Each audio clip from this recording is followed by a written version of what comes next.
You know what they always say? If you ain't popping, you ain't got no haters. Well, speaking of haters, let's talk to the latest national hater that we got to go ahead and check right here on the Ultimate Cleveland Browns Show.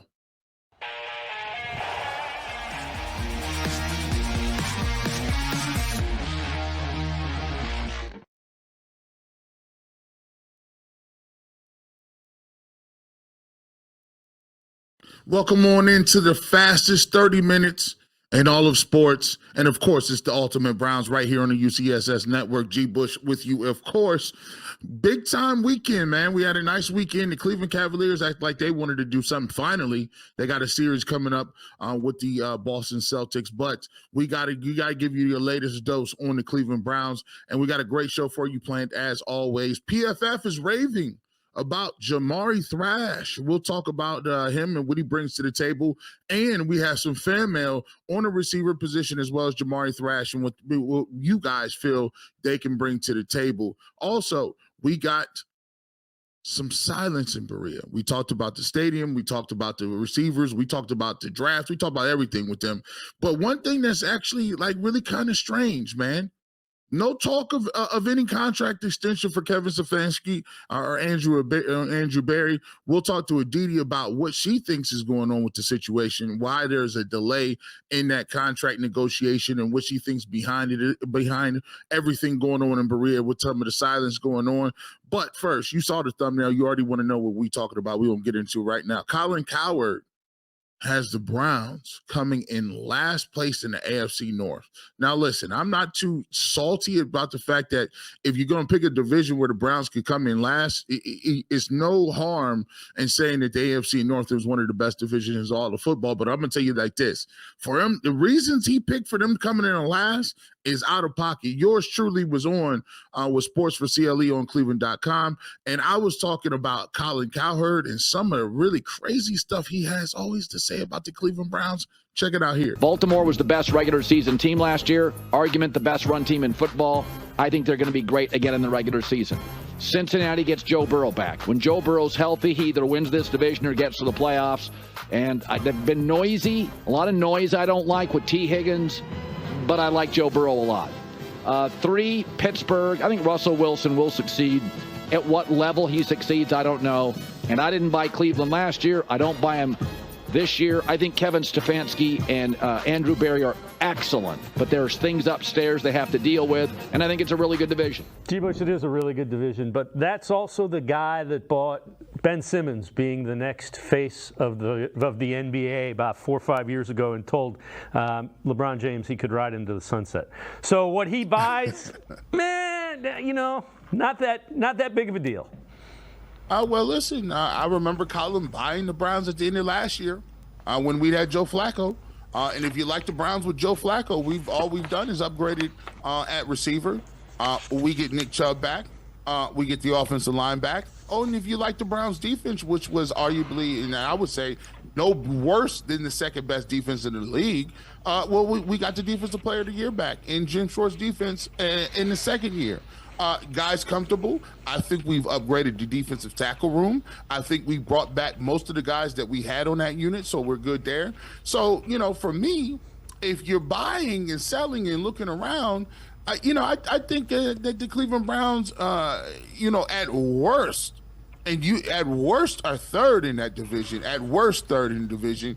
And I'm willing to look at it like this: they play the best football in the division against Joe Burrow. Just go look at Joe Burrow's numbers against the Cleveland Browns. So if you want to talk about Deshaun Watson up in the air, listen, Joe Burrow is about one injury away from being injury prone. And that was courtesy of Sports for CLE. Make sure you go check those guys out, man. I appear over there pretty much every single Friday, so check them out over there. Shout out to them. But here's the thing: I'll tell you what. Not only do I stand on what I said when I was doing the interview, as I go back and look at the interview, man, I gotta let him off easy. I mean, when you talk about it, when Joe Burrow is healthy, and when Joe Burrow is healthy, they either win the division or make the playoffs or go to the playoffs. I'm like, well, listen, Yeah, but Joe Burrow has been injury prone is just as much as some of these other guys, especially even Deshaun Watson. So when you talk about, well, I don't like some of the noise I hear, you penalize for the Cleveland Browns because they have noise when it comes to Watson, or you throw vague things out to talk about the situation in the front office that they got to deal with.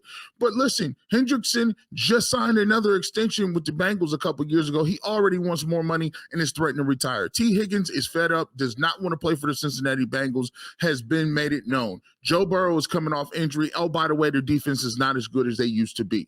So when you take a look at the Bengals, I know they're good, but let's point out some of them flaws. Let's point out, and not only do that, but go back and look how the Cleveland Browns play against the Cincinnati Bengals. Last time I checked, Joe Burrow does not light the world up when it comes to playing the Cleveland Browns. It just seems for whatever reason, they got his number. You go to the Baltimore Ravens. The Baltimore Ravens had a home playoff game at home.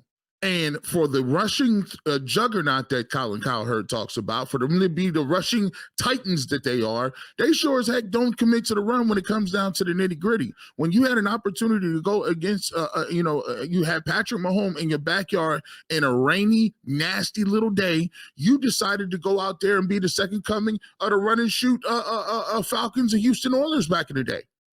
You didn't run the football. You got Derrick Henry, and I know that he still has a little bit left in the tank. I'm not going to say I don't like that move, but you lost 3 offensive linemen, starters. Come on now, Odell Beckham Jr., he wasn't a big part of what you do, but Zay Flowers is the only receiving threat you have on the outside.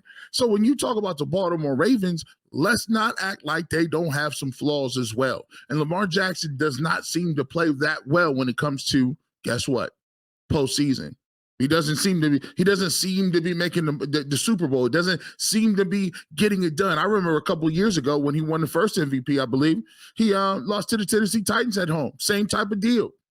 So let's not act like the Baltimore Ravens are the creme de la creme when it comes to getting it done when it counts. And then I liked what the Steelers did. I think Russell Wilson is an upgrade at the quarterback position. But let's be clear. I mean, there's a bunch of people in Denver saying that they didn't want him. There's a bunch of people in Seattle saying how terrible he was or he wasn't getting it done. I like his numbers. I think it is an upgrade, but let's not act like the Steelers is coming here and they don't have any issues too. TJ Watt is coming off an injury. I like Hayward. I like some of the other pieces. I even like the pick in Wilson that they picked out of NC State. I like the linebacker. You know, he has some injury stuff coming out of the draft. But when you talk about the Pittsburgh Steelers, you gotta bring up some things as well. You got an issue at quarterback, and when Colin speaks and talks like this, it's just one of those things where I don't know. He thinks he's talking in code, but look, if you like Kevin Stefanski, how can you not like the Browns? If you like what Andrew Berry's doing, how can you not like the Browns? If you like Myles Garrett in the defense, which you say everyone in the league does, how could you not like the Browns? It comes down to one thing. It's the Deshaun Watson effect. And I've said it here before. We can lie to ourselves and tell us that it's going to be different. If Deshaun Watson goes out and throws for 4,000 yards, they'll say it's all Kevin Stefanski and how brilliant he was in getting him righted. If he comes out and throws for 4,000 yards and Nick Chubb has 1,100, 1,200 yards in a comeback year, they're going to say Nick Chubb was the reason why the team was elevated. Pick your poison. Nick Chubb is the heart and soul of the team. If Deshaun Watson comes out and throws for 4,000 yards, they'll give Dorsey all the praise. They'll say, look what he did. He was able to put a reclamation project together in Watson. If he throws that many yards, they'll give credit to Amari Cooper and Jerry Jeudy. They're not going to give him no credit for nothing. And to be truthful, I'm actually kind of excited about it because I really want them. I really like to see people move the goalposts because I got a feeling they're going to be moving the goalposts all year. It just is what it is. And I like to see people squirm. What are you going to do in these big national televised games when you got to flex the Browns and they out here winning and rolling up and putting up points in the air? And then all of a sudden, what are you going to say? Well, I just, who is it this week? Who is it this week you're going to pivot to? And I think the Browns, they actually come into this year with the way they've constructed their offseason and their draft. I think they've come into this situation thinking, listen, go ahead and count us out. I don't care if y'all give us love or not. It is what it is. But it's just brazen at this point. Like, You need to just come out and release your list and say, I don't like Deshaun Watson. Cleveland's going 6-10, 6-11, whatever, how many playoff games, how many games they play now. It's like odd number playoff games now. And I'm just like, man, you could come out and say the Browns going to win 7 games and be mediocre, right? But you're going to have a hard time doing that. Because the Browns have consistently upgraded at positions that are going to bolster what Deshaun Watson does. I know a lot of y'all was out there thinking that the Browns shouldn't, don't get a receiver, or don't do this and don't do that. No, we're not dumb. Hey, I want you to bring Joe Flacco back so we can chant for him in the stands. Like, that's not going to happen. So there's a lot of people that be suggesting a lot of different things that just want to see your downfall. And at the end of the day, I'm cool with them not picking us to win nothing, because you don't get no money for somebody picking you to be good. They pick the Packers every year.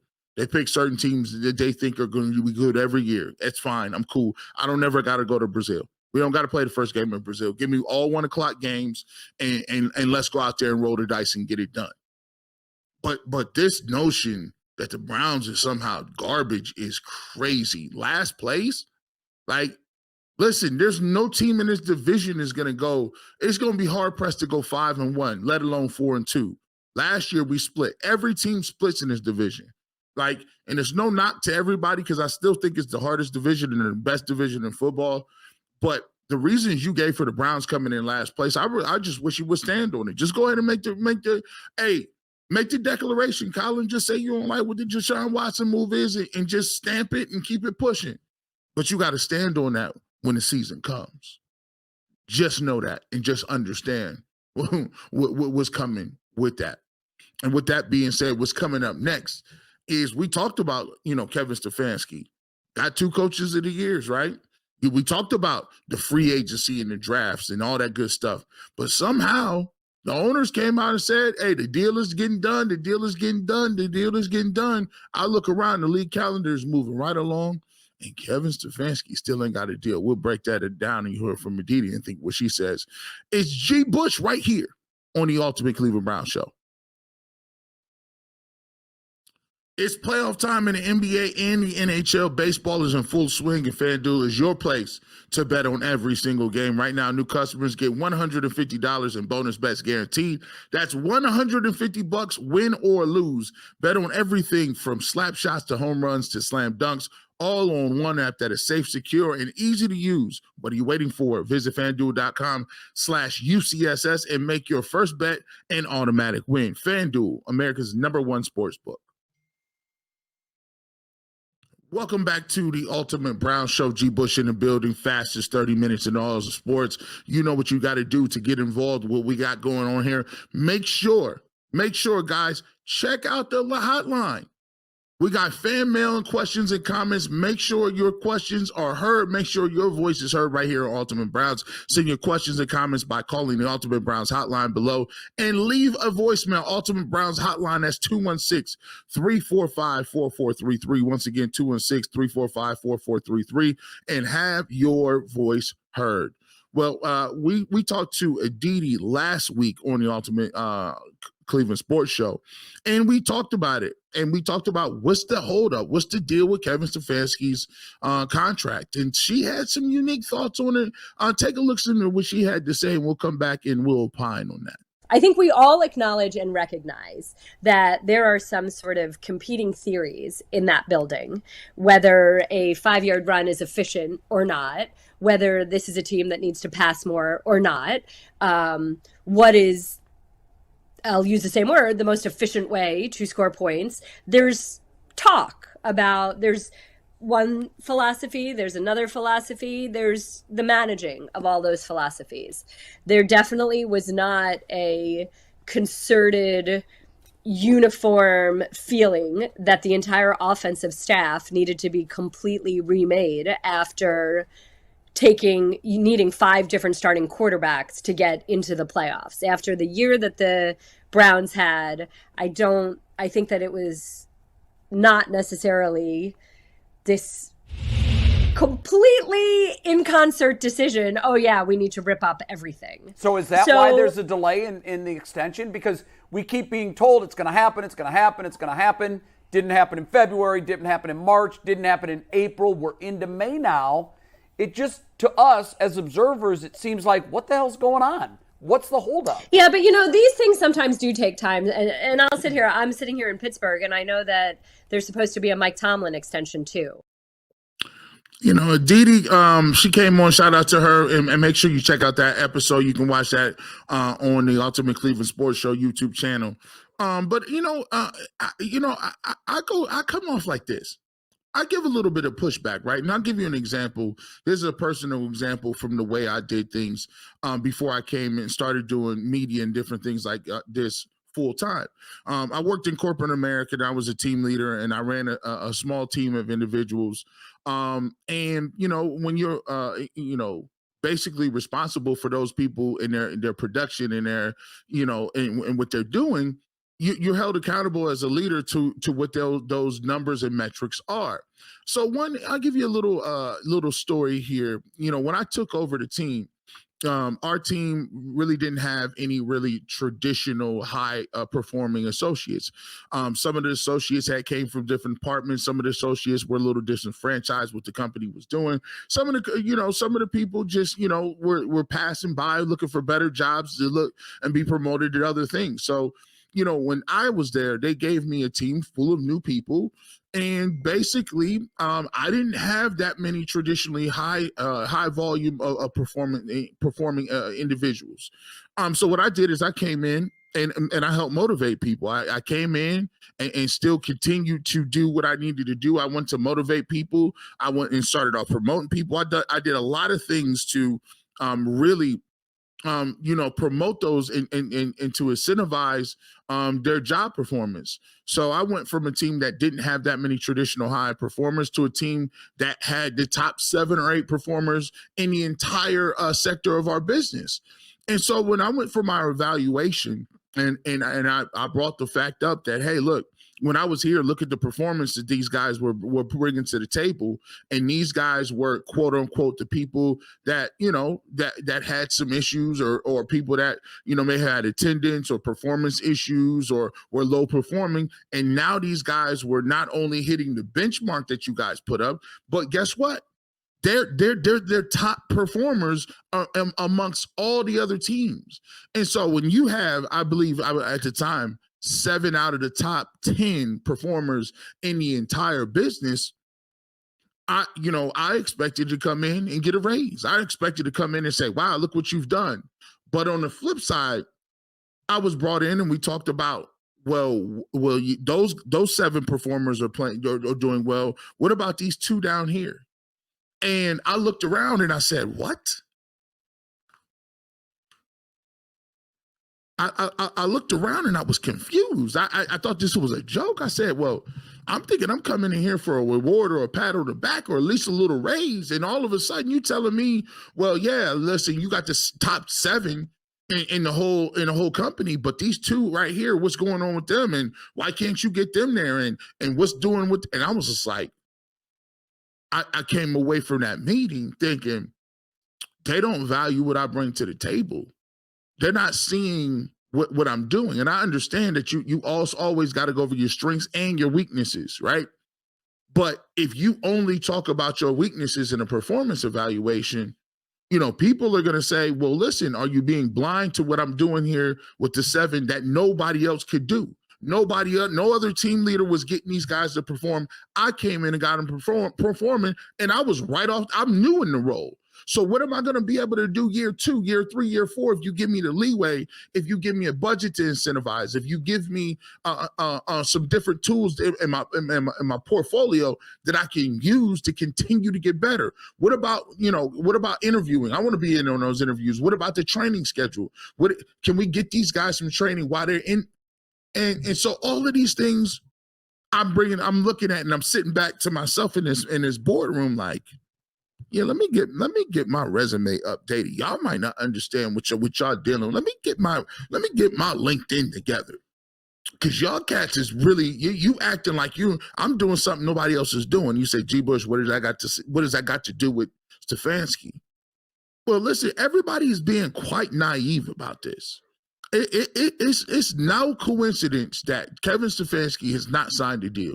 And to him, it's a sign of almost, to be truthful to a man, it's disrespectful, because he's saying, look, I was able to do something with the Cleveland Browns that nobody else was able to do. I was able to take the Cleveland Browns to the playoffs 2 years out of 4 years.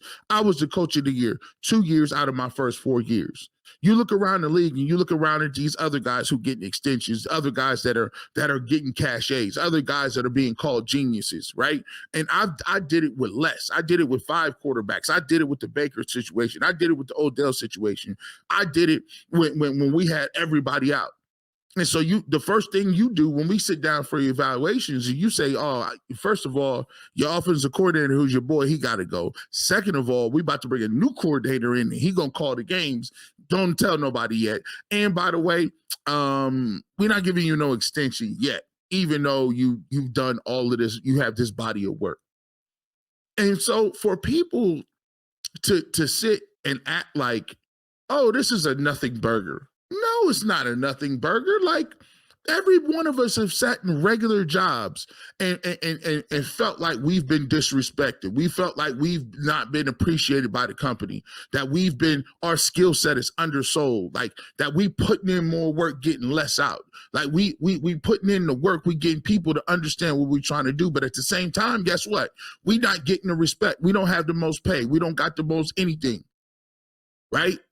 We just keep consistently putting in the work, but we not seeing nothing on the back end of it.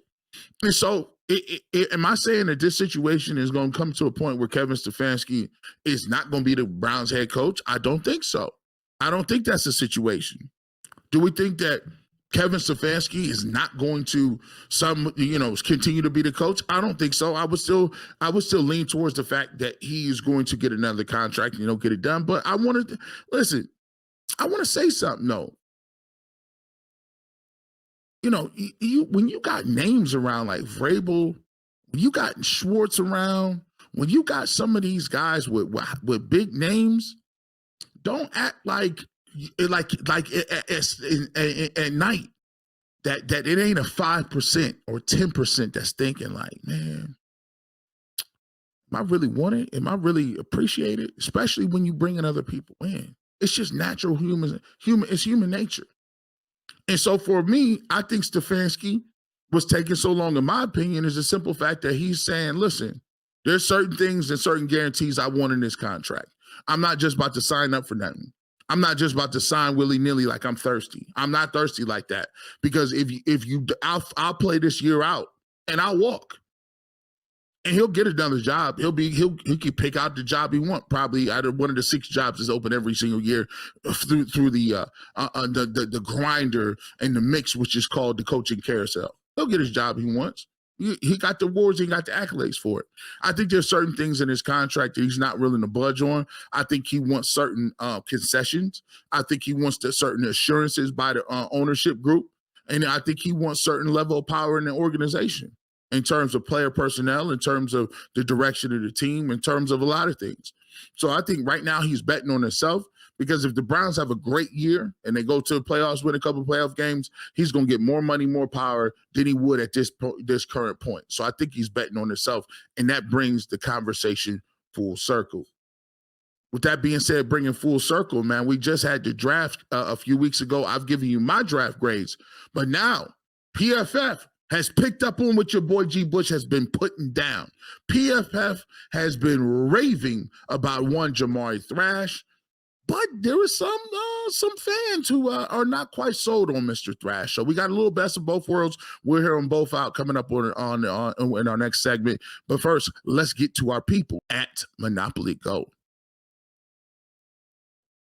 G. Bush is really competitive. If I'm playing paper footballs, tiddlywinks, horseshoes, or cornhole, I want to win every single time. We all do. And my competitive side is a big fan of Monopoly Go. I'm sure you've heard of it. It's been downloaded over 150 million times, and it's a great twist on a Monopoly where you play on not one, but hundreds of Monopoly boards in crazy locations, building up amazing cities that bring in you the big money. But the best part is messing with your friends, man. You could charge them for rent on your iconic properties, just like classic Monopoly. But now I could also rob their vaults of riches for myself and the leaderboard show me who the biggest Monopoly tycoon is. But it's not just my competitor side that loves it.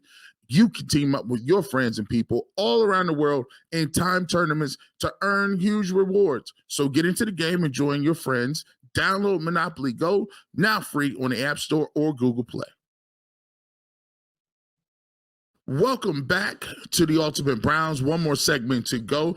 As always, if you want to get in contact with G. Bush, make sure fan mail, questions, and comments, bring them right on in. Send your questions or comments by calling the Ultimate Browns hotline at 216-345-4433. Once again, 216-345-4433. Also, don't forget our other shows on the UCSS network, man. We got a bunch of great content for you every single Monday. Your First Place Guardians are covered by Zach Meisel or Adam the Bull, one of the best podcasts out there. If you're a baseball fan, make sure you check that out. Round two Eastern Conference semifinals, the Cavs and the Celtics tip off Tuesday. Coincidentally, your best time to catch every Tuesday. Your boy Jason Lloyd of The Athletic and our own Mikey McNuggets, they break down the Cavs every single Tuesday on the Ultimate Cavaliers podcast. And Earl the Pearl every single Thursday, mix of culture and sports on the Ultimate 216. We got it all locked up for you right over here on the UCSS network. Make sure you subscribe and so you get all of the updates and know when we got our shows coming.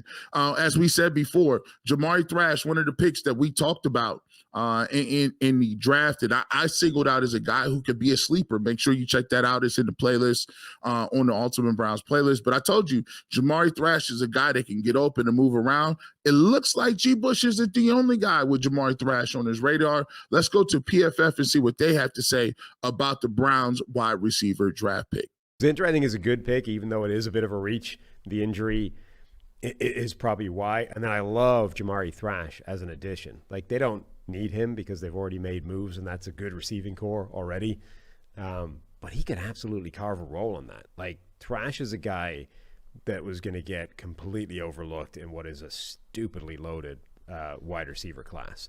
But, like, I think Jamari Thrash belongs much higher up in the conversation this year than he actually ended up being. Really sudden mover, got some amazing yards after the catch plays, had some pretty bad quarterback play as well. His testing was pretty average, which I think is part of why he slipped as far as he did. But he's a great poster child for the PFF gas. The tracking data had him consistently elite for 3 straight years. So given his instinctive adjustments to the ball, instinctive adjustments to the quarterback, the only thing he doesn't do well is he's just not a contested catch guy in any way, shape, or form. Like, he is going to get if it's close at the catch point, he's probably going to lose. But he's good at separating. Like, he's almost Jerry Jeudy in that regard, right? He's really good at separating. But if it's contested by the time the ball arrives, he's not your guy. That was courtesy of PFF, and they're breaking down Jamari Thrash and the different skill sets that he brings to the Cleveland Browns. And, for me, when you take a look at Jamari Thrash, he's a guy that is a guy that you can get in the 5th round. And when you watch him on YouTube, we got a lot of YouTube warriors out there, but go out and check him out. I'm be surprised if you haven't already done so. But one thing Thrash can do is separate, and they point that out in PFF. You see that when you watch him, if the ball is in the air, he can track the ball very well, and he has what I call he's an athlete, right? He may not run a 4.3 or 4.2, but he's one of those guys that's just as fast in Timberlands, just as fast as cleats. He could be wearing some gym shoes, whatever. He could be wearing pajamas. He's going to be running the same speed all the time. And you can get away with running just a regular 4.4, and I'm saying 4.4 is something like slow. But you can get away with running a 4.4 when you got game speed like Thrash has. It just always seems like he's running away from people kind of easy. And there's a difference between guys who got long, deep speed or guys that are just track fast. Sometimes you can get guys that are track fast. Like, you look at just a couple years ago, Schwartz. When you get Anthony Schwartz, who's one of the fastest humans on the planet running straight lines, but he has to slow down and round off his cuts. He can't catch the football. He's not really good in and out of breaks. He can't beat man coverage. He's getting jammed at the line of scrimmage. Jamari Thrash is a football player that can do a lot of different things. He's a guy that you're not going to miss him for no athlete that can't get it done. He got athletic ability, and I think the Browns found one when you're in the fifth round. You know, fifth round is late in the game. Anything I don't even count nothing late after fourth round to me myself. These is coin flips. You wishing up on the star when you drafting anything after the fourth round, 4th, 5th, 6th, 7th. These guys, and when you got a stacked roster like the Browns got, there's not very many positions you're gonna make that position at, right? You know, you're gonna make that roster. I think when you take a look at some of the receivers that could have been available, Mitchell from Texas was there. You talk about Franklin from Oregon was there. There's some other receivers that was on the board. And which brings us to our mail questions, our fan mail. A couple of questions about the receiver room, and fans a little upset. Some question whether or not the Browns should be, did they do the right thing and go offensive line, defensive line in the first 2 rounds, and whether or not they wanted to see a receiver higher. So make sure you check this out. We'll go to our fan mail right now. Your call has been forwarded to an automatic voice message system. Victor Sanchez, Las Vegas, Nevada. G. Bush, how you doing? Been following you for years now. But basically, the Thrash pick, you know, if you look at every one of his highlights, he doesn't use his hands. He only uses his body. And, you know, it's real easy to take that H out of his name and go from Thrash to Trash. What do you think? This is Damon Drought calling from Watertown. I wanted to see, what did y'all think about the Browns not picking the second round pick receiver? Thanks for both of our fans for calling in. If you want to be a part, hit us up, and you could be part of the show as well. The first question, let's go ahead and answer that. When you look at Thrash, one of the things they do bring up in PFF is that he's not a contested catch guy. He's not going to go up and moss nobody. If the ball is in the air, good luck. Like their chances are it's going to get knocked down, or he's not going to come down with the football. He's more of a run after catch guy. He is a body catcher. He is a guy who is not going to be pluck the ball out of the hands, and sometimes the ball can come up on him, right? And when you let the ball rise up on you and let the ball get into your body, there's a lot of times the ball's going to bounce off your shoulder pads, and especially when you're dealing with the way that the corners can close and separate and close the distance when it comes to when you catch the ball at the launch point and the catch point. So there is some withdrawals to his game. There is some things that he needs to work on. He's not a perfect prospect, and that's why he's a 5th round pick. At that point, you're looking for guys that are going to be diamonds in the rough. That is one of the things he's going to have to work on. But at the end of the day, too, that's just something that the receiving coach and is on the Browns to develop.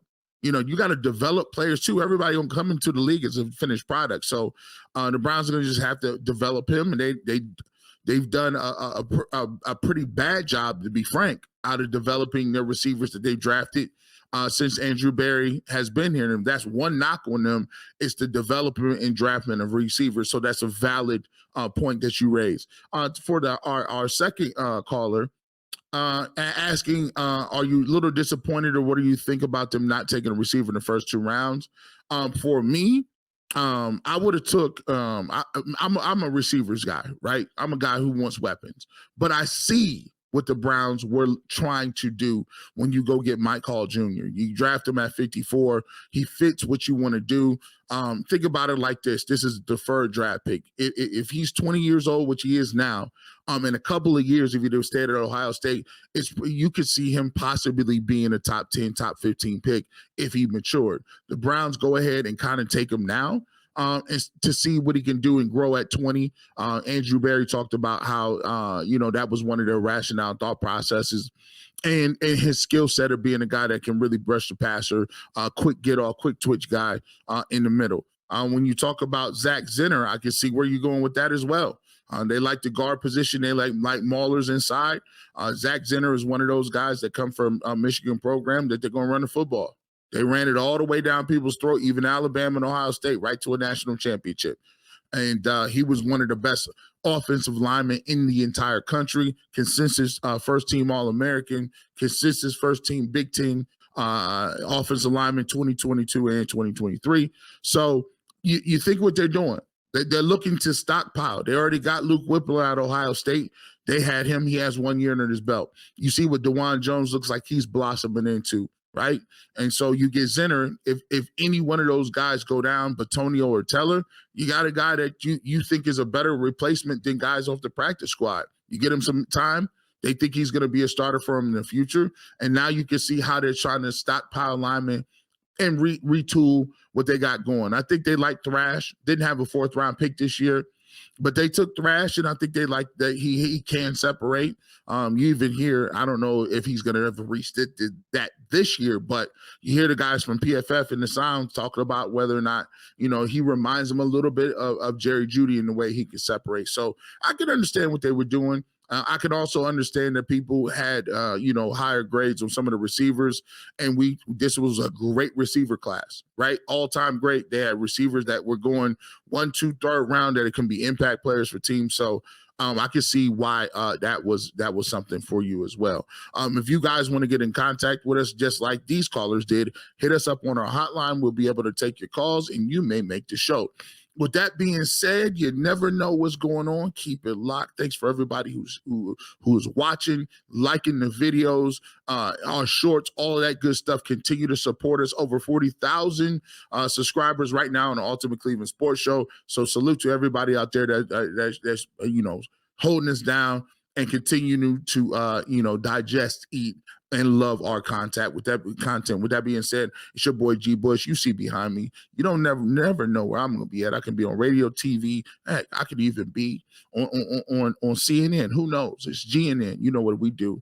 But the best way to find me is to listen to them Clippers. Have a great afternoon and go Browns.